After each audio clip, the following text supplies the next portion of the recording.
زوار شاہ تو جب بھی میشا کو دیکھتا ہے اسے عجیب سی اپنائیت کا احساس ہوتا ہے اور یوں لگتا ہے جیسے وہ میشا کو بہت پہلے سے جانتا ہو، جیسے اس کے ساتھ کبھی دل کا رشتہ رہا ہو۔ تبھی تو وہ حنین شاہ کے بہانے سے ہی صحیح لیکن میشا کو یہاں سے جانے نہیں دینا چاہتا۔ لیکن شباب ہے جو بضد ہے کہ ایک ہفتہ پورا ہوتے ہی آپ میشا کو واپس بھیجیں، کیونکہ میں اپنے بیٹے کی خود حفاظت بھی کر سکتی ہوں اور اس کے سارے کام بھی کر سکتی ہوں۔ شباب تو حنین شاہ کے معاملے میں اتنی پوزیسو ہے کہ کسی کو اسے ہاتھ بھی لگانے نہیں دیتی۔ تو میشا ڈاکٹر صاحب کے کہنے پہ کھیل کھیلتی ہے، شباب کی چائے میں پل ملا دیتی ہے اور شباب اس قدر گہری اور بے خبر نیند سوتی ہے کہ اگلے ہی دن جا کے اٹھتی ہے اور میشا جی بھر کے اپنے بیٹے حنین شاہ کے ساتھ وقت گزارتی ہے۔ لیکن شباب کے اٹھنے سے پہلے ہی صبح حنین شاہ کو اس کی کارٹ میں ڈال آتی ہے۔ شباب جب دیکھتی ہے کہ حنین شاہ گہری نیند پرسکون سو رہا ہے اور میشا نے بالکل میری طرح حنین شاہ کا خیال رکھا ہے تو وہ سوچتی ہے کہ زوار شاہ ٹھیک کہتے ہیں۔ حنین شاہ کے لیے میشا کا یہاں ہونا بہت ضروری ہے، کیونکہ میری کب سے نیند مکمل نہیں ہوئی تھی اور رات کو میشا نے حنین شاہ کو سنبھالا تو میں کس قدر پرسکون سو پائی تھی، ورنہ تو مجھے فوزیہ اور ذکیہ کی طرف سے دھڑکا لگا رہتا تھا کہ کہیں ایسا نہ ہو میں گہری نیند سو جاؤں اور فوزیہ اور ذکیہ میرے بیٹے حنین شاہ کو کوئی نقصان پہنچا دیں۔ اب شباب بھی میشا کی شکر گزار ہوتی ہے اور زوار شاہ کے سامنے بھی میشا کی تعریف کرتی ہے تو زوار شاہ حیران رہ جاتا ہے کہ وہی شباب جو چند دن قبل مجھے جلد سے جلد میشا کو یہاں سے نکالنے کی تلقین کر رہی تھی، اب کہہ رہی ہے کہ میشا کا حنین شاہ کے ساتھ ہونا بہت ضروری ہے۔ تبھی زوار شاہ اکیلے میں جب میشا سے ملتا ہے تو پوچھ ہی لیتا ہے کہ آخر تم نے شباب اور حنین شاہ پہ ایسا کون سا جادو کیا ہے کہ حنین شاہ تو پہلے دن سے ہی تمہارا دیوانہ تھا اور اب تو شباب بھی تمہاری دیوانی ہو گئی ہے۔ حالانکہ شباب وہ عورت ہے جو کسی کی تعریف نہیں کرتی۔ تو نہال انتہائی بے باکی سے زوار شاہ کی آنکھوں میں آنکھیں ڈال کے دیکھتے ہوئے کہتی ہے کہ یہ محبت کا جادو ہے، اگر آپ کہیں تو آپ پر بھی یہ جادو چلا دوں۔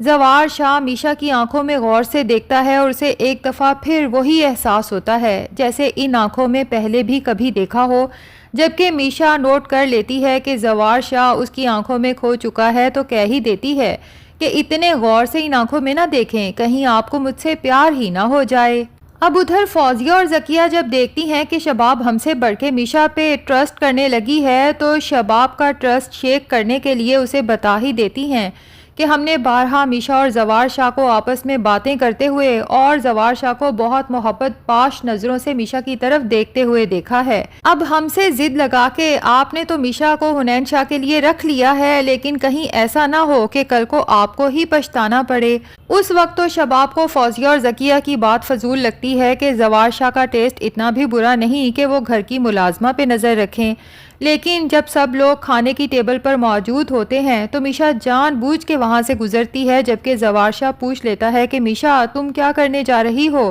تو بتا ہی دیتی ہے کہ سر میرے بھی کھانے کا ٹائم ہے۔ تو زوار شاہ سب کے سامنے میشا کو ڈائننگ ٹیبل پہ مدعو کرتا ہے کہ اگر تمہارے بھی کھانے کا ٹائم ہے تو ہمارے ساتھ بیٹھ کے کھانا کھاؤ۔ فوزیہ اور ذکیہ تو جب یہ منظر دیکھتی ہیں پہلے آپس میں آنکھوں ہی آنکھوں میں ہنستی ہیں اور پھر شباب کی طرف تنزیہ دیکھتی ہیں کہ دیکھ لیا ہم نے بالکل ٹھیک کہا تھا نا۔ اب شباب فوراً بول پڑتی ہے، زوار شاہ سے کہتی ہے کہ جب وہ اپنے کمرے میں جا کے کھانا کھا سکتی ہے تو آپ کو اسے ڈائننگ ٹیبل پہ مدعو کرنے کی کیا ضرورت ہے، کیونکہ ڈائننگ ٹیبل پہ تو صرف ہم فیملی ممبرز ہی کھانا کھاتے ہیں نا۔ جس پہ زوار شاہ کہتا ہے کہ جس طرح سے میشا میرے بیٹے حنین شاہ کا خیال رکھتی ہے مجھے تو یہ بھی اپنے ہی گھر کی ایک فرد معلوم ہوتی ہے۔ اور پھر میشا سے کہتا ہے کہ آپ کھڑی کیوں ہیں، بیٹھیں اور کھانا شروع کریں۔ میشا تو سب کے سامنے طنزیہ مسکراہٹ پھینکتی ہے اور وہیں بیٹھ کر کھانا شروع کر دیتی ہے، جبکہ شباب کے لیے تو حلق سے نوالے اتارنا مشکل ہو جاتا ہے۔ بہرحال میشا جو کہ فیصلہ کر چکی ہے کہ فوزیہ، عامر، ذکیہ اور جاوید کے بعد اس شباب کو بھی اپنے راستے سے ہٹانا ہے اور پھر شباب کی جگہ لے کے نہ صرف اس گھر پہ بلکہ زوار شاہ کے دل پہ بھی حکومت کرنی ہے، تبھی میشا تیار شیار ہو کے کوئی نہ کوئی بہانہ ڈھونڈ ہی لیتی ہے زوار شاہ کے آگے پیچھے پھرنے کا۔ اب بھی جب دیکھتی ہے کہ ملازمہ زوار شاہ کے لیے ٹی ٹرالی سجا کے اس کی اسٹڈیز کی طرف جا رہی ہے تو میشا ملازمہ کو فوراً ہی کسی کام کے بہانے سے بھیج دیتی ہے اور کہتی ہے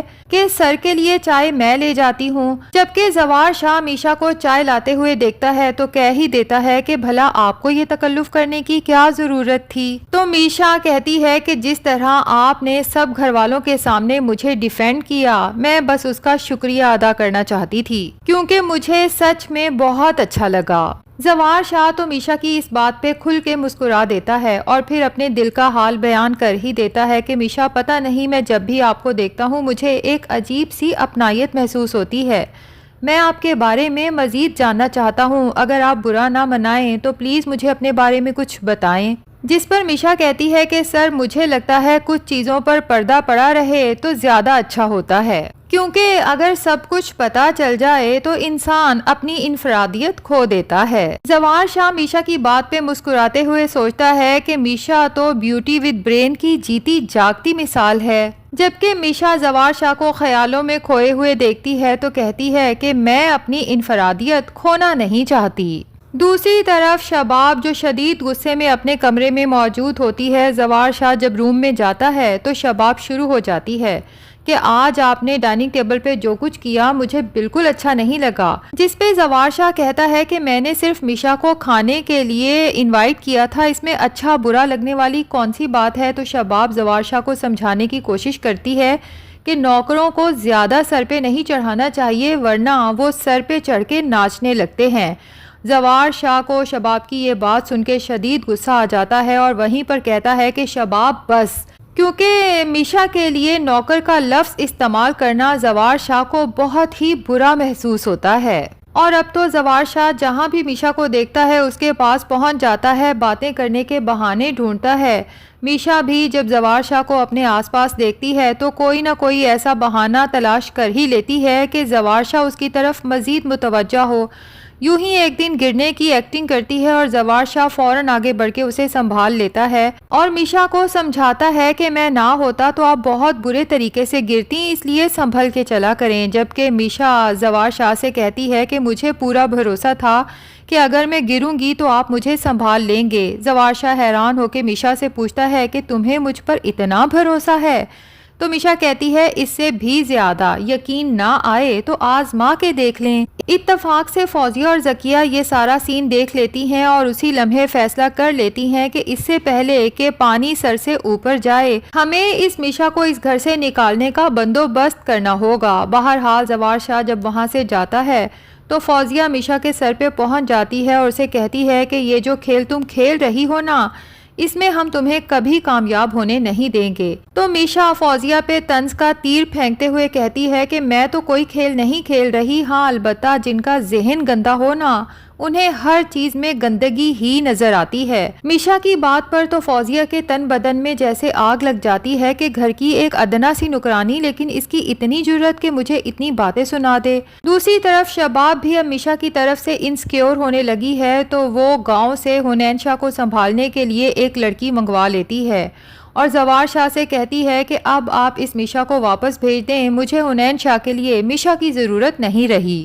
تو ناظرین اب دیکھنا یہ ہے کہ کیا شباب کے فورس کرنے پہ زوار شاہ فائنلی میشا کو واپس بھیج دیتا ہے یا پھر میشا کوئی ایسا کھیل کھیلتی ہے کہ زوار شاہ جو ہر کام شباب کو خوش کرنے کے لیے کرتا تھا لیکن زندگی میں پہلی بار شباب کے خلاف جا کے اسے صاف کہہ دیتا ہے کہ میشا تو یہیں رہے گی، البتہ اگر تمہیں میشا کا یہاں رہنا پسند نہیں تو تم یہاں سے جا سکتی ہو۔ ویسے ناظرین آپ کا کیا خیال ہے، کیا زوار شاہ کو میشا سے محبت ہو چکی ہے یا نہیں؟ کمنٹ سیکشن میں ضرور بتائیں۔ ویڈیو پسند آئی ہے تو لائک اور چینل کو سبسکرائب بھی ضرور کر دیں۔